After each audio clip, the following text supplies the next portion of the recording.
வணக்கம் நண்பர்களே. இந்த வீடியோவில் நம்ம எதை பற்றி பார்க்க போகிறோம்னா, யூனியன் பப்ளிக் சர்வீஸ் கமிஷன் 14/2/2024 அப்போ அஃபிஷியலாக ரிலீஸ் பண்ணியிருக்க நோட்டிஃபிகேஷன் பற்றி தான் பார்க்க போகிறோம்.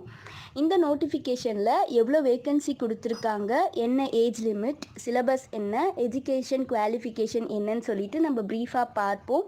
Welcome back to our channel enthusiastic Tamil. Union public service கமிஷன்லேருந்து CSP notification, civil service preliminary எக்ஸாமுக்கான நோட்டிஃபிகேஷன் 14/2/2024 அப்போ ரிலீஸ் பண்ணியிருக்காங்க. இந்த எக்ஸாம் அப்ளை பண்ணுறதுக்கான லாஸ்ட் டேட் எப்போன்னு பார்த்தோம்னா 5/3/2024 கொடுத்துருக்காங்க. ஸோ இந்த நோட்டிஃபிகேஷனில் என்ன கொடுத்துருக்காங்கன்னு நம்ம ப்ரீஃபாக இதில் பார்ப்போம். ஹவு டு அப்ளை, இந்த எக்ஸாம் எப்படி அப்ளை பண்ணணும் அப்படின்னு பார்த்தோம்னா upsconline.nic.in இந்த வெப்சைட் மூலியமாக நம்ம இந்த எக்ஸாமுக்கு அப்ளை பண்ணலாம். ஓடிஆர், இந்த எக்ஸாம் அப்ளை பண்ணுறதுக்கு முன்னாடி first process OTR, one time registration இருக்கும். இதில் உங்களோட பேசிக் இன்ஃபர்மேஷன் கொடுத்துட்டு நீங்கள் அதில் உங்களோட பேசிக் இன்ஃபர்மேஷன் ஃபீட் பண்ணுற மாதிரி இருக்கும். ஸோ இந்த ஓடிஆர் க்ரியேட் பண்ணதுக்கு அப்புறமா தான் எக்ஸாமுக்கு அப்ளை பண்ணுற மாதிரி இருக்கும். இந்த ஓடிஆர்ன்றது வந்து ஒரு ஒன் டைமுக்கு பண்ணுறது. ஸோ இதை வந்து லைஃப் டைமுக்கு நம்ம யூஸ் பண்ணிக்கலாம்னு சொல்லியிருக்காங்க.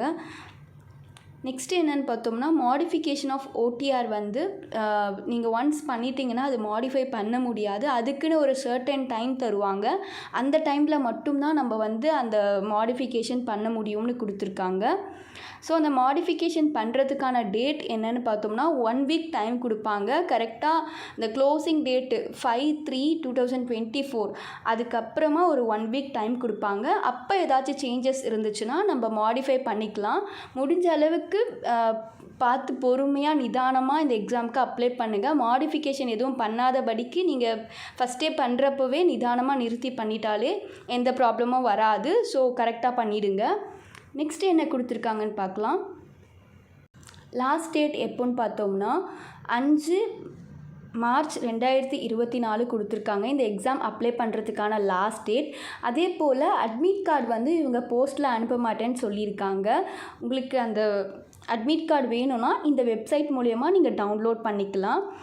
ஸோ பெனால்ட்டி, ராங் ஆன்சருக்கு இதில் கண்டிப்பாக பெனால்ட்டி உண்டு. 1/3 ஆஃப் த மார்க் வந்து நெகட்டிவ் மார்க் கட் பண்ணுவாங்கன்னு சொல்லியிருக்காங்க. நெக்ஸ்ட்டு என்ன கொடுத்துருக்காங்கன்னு பார்க்கலாம். சம் பேசிக் இன்ஃபர்மேஷன்ஸ் கொடுத்துருக்காங்க.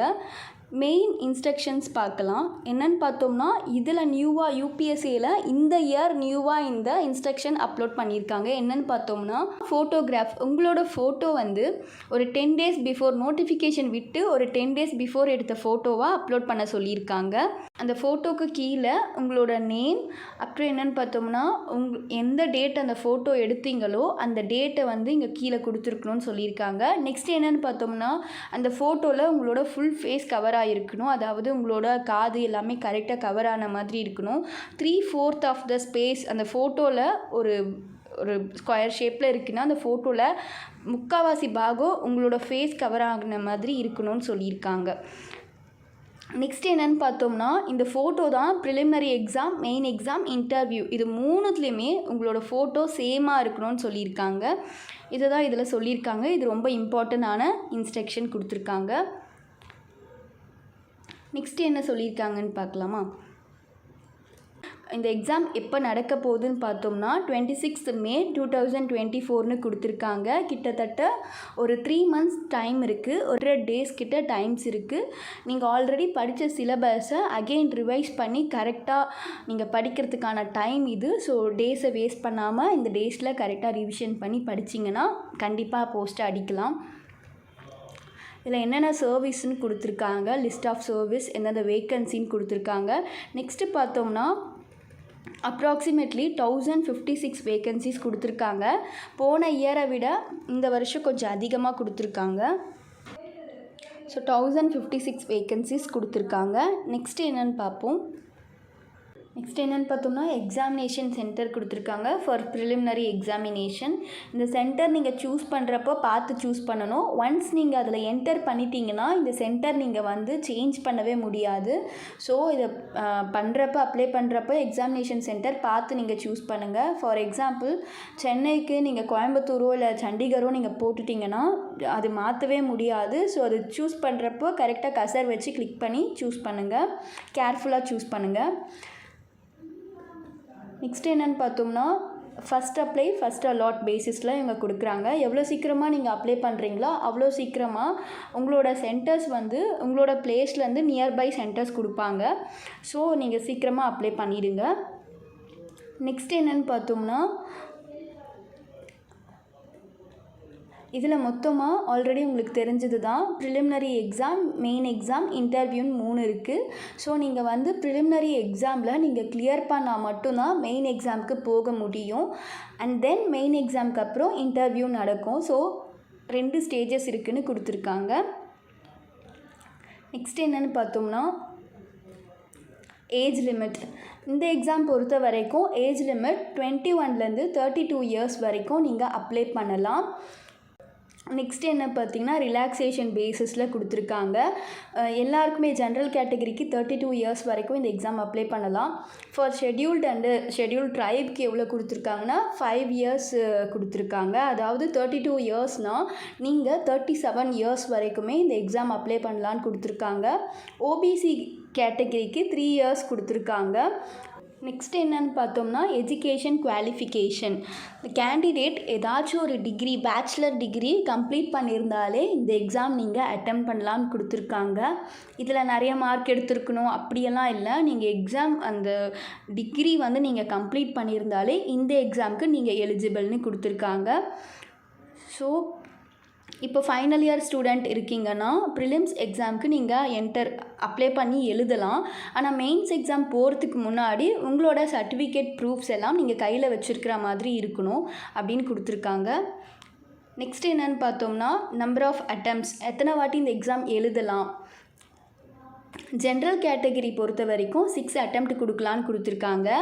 எஸ்சி எஸ்டி கேண்டிடேட் வந்து அன்லிமிட்டட் அட்டெம்ப்ட் கொடுக்கலாம். ஓபிசி கேண்டிடேட் பார்த்தோம்னா 9 அட்டெம்ப்ட்ஸ் கொடுக்கலான்னு கொடுத்துருக்காங்க. இதில் பார்த்தோம்னா நம்ம ப்ரிலிமினரி எக்ஸாம் ஜஸ்ட்டு நம்ம வந்து அட்டெம்ப்ட் கொடுத்துட்டாலே அங்கே போய் எக்ஸாம் எழுதிட்டாலே அது அட்டெம்ப்ட் கணக்கில் தான் வரும்னு சொல்லியிருக்காங்க. அண்ட் தென் பார்த்தோம்னா உங்களுக்கு தெரிஞ்ச மாதிரி மார்னிங் வந்து ஜிஎஸ் பேப்பர் நடக்கும், ஈவினிங் வந்து சிசேட், ஆஃப்டர்நூன் மேலே சிசேட் பேப்பர் நடக்கும். ஸோ இதில் இந்த 2 எக்ஸாமில் ஒரு எக்ஸாம் நீங்கள் வந்து அட்டென்ட் பண்ணாலுமே அது வந்து அட்டெம்ப்ட் கணக்கில் தான் வரும்னு சொல்லியிருக்காங்க. அதுபோல் நீங்கள் எக்ஸாமுக்கு அப்ளை பண்ணிவிட்டு எக்ஸாமுக்கு போகலன்னா அது வந்து அட்டெம்ப்டில் வராது. அண்ட் எக்ஸாமினேஷன் ஹாலில் போய்ட்டு நீங்கள் ஜஸ்ட்டு அந்த ஓஎம்ஆரில் ஷேர் பண்ணிட்டாலே நீங்கள் அட்டெம்ப்ட் பண்ண மாதிரி கணக்கு தான். இதில் ஒரு எக்ஸாம் அட்டென்ட் பண்ணாலும் ஜிஎஸ் பேப்பர் அட்டென்ட் பண்ணாலுமே நீங்கள் அட்டெம்ப்ட் பண்ண கணக்கில் தான் வரும் அப்படின்னு சொல்லியிருக்காங்க. நெக்ஸ்ட் என்னென்னு பார்த்தோம்னா இதெல்லாம் பேசிக் இன்ஃபர்மேஷன் முன்னமே பார்த்த மாதிரி அந்த இன்ஸ்ட்ரக்ஷன்ஸ் கொடுத்துருக்காங்க. பிளான் ஆஃப் எக்ஸாமினேஷன் உங்களுக்கு தெரிஞ்ச மாதிரி சிவில் சர்வீஸ் எக்ஸாமினேஷன் மொத்தமாக 3 ஸ்டேஜ் இருக்கும். Preliminary, mains and interview.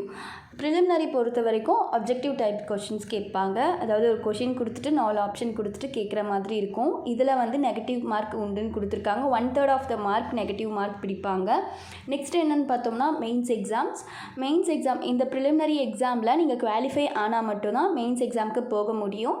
After mains exam நீங்கள் இன்டர்வியூ அட்டென்ட் பண்ணுற மாதிரி இருக்கும், பர்சனாலிட்டி டெஸ்ட் அட்டென்ட் பண்ணுற மாதிரி இருக்கும். இதில் மெயினாக அப்டேட் ஆனது என்னென்னு பார்த்தோம்னா ஃபோட்டோ மட்டும்தான். நியூவாக எடுத்த ஃபோட்டோ 10 days பிஃபோர் எடுத்த ஃபோட்டோ கேட்டிருந்ததால் தயவு செஞ்சு உங்களோட ஃபோட்டோ நியூவாக எடுத்த அப்டேட்டட் ஃபோட்டோ வந்து இதில் அப்லோட் பண்ணுங்கள். உங்களோட அப்ளிகேஷன் கேன்சல் ஆகாமல் இருக்கிறதுக்காக இவங்க கொடுத்துருக்க இன்ஸ்ட்ரக்ஷனை சீரியஸாக எடுத்து அதை ஃபாலோ பண்ணுங்கள். தேங்க்யூ.